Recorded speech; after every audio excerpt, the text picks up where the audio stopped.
After returning home from Afghanistan about a year ago, Steve Ewan said it wasn't easy readjusting to life as a civilian. When I came home from the war, I almost immediately started seeing a behavioral health specialist for sleep issues, nightmare issues.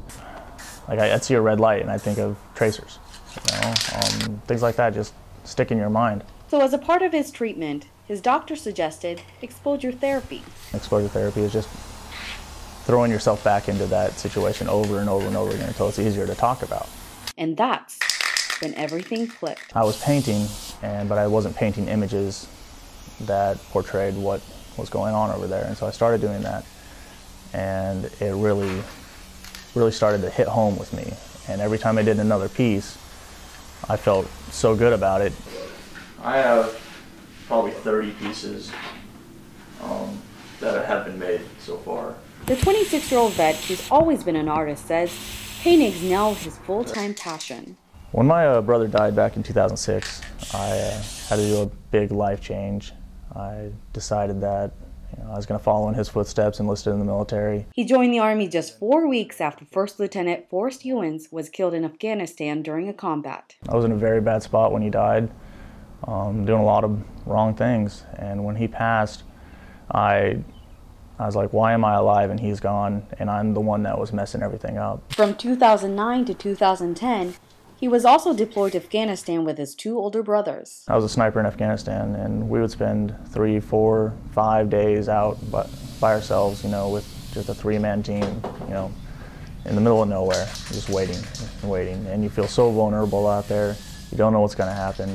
You're fearful for the first few times, and then you start getting more confident, and then you start getting fearful again when things go wrong. And now he's using art to help fund the Afghanistan Project by Kickstarter.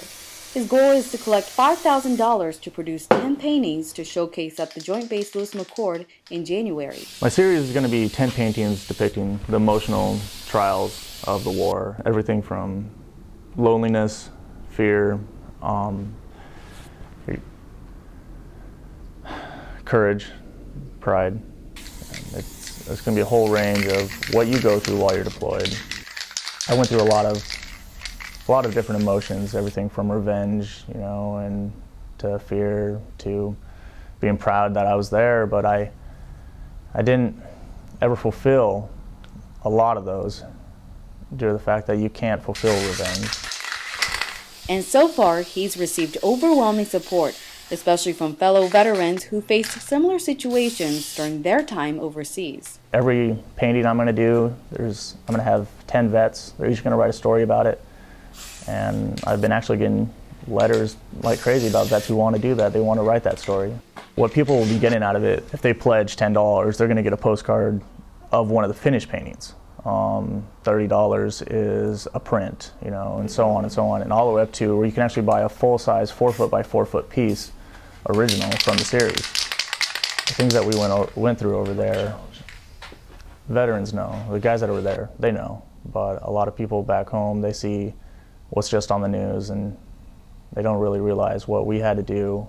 And on a day-to-day basis, I'm just trying to do the right thing. As he takes on the challenge, the father of 2 knows that he has an angel watching over him. I'd hope he'd be proud. He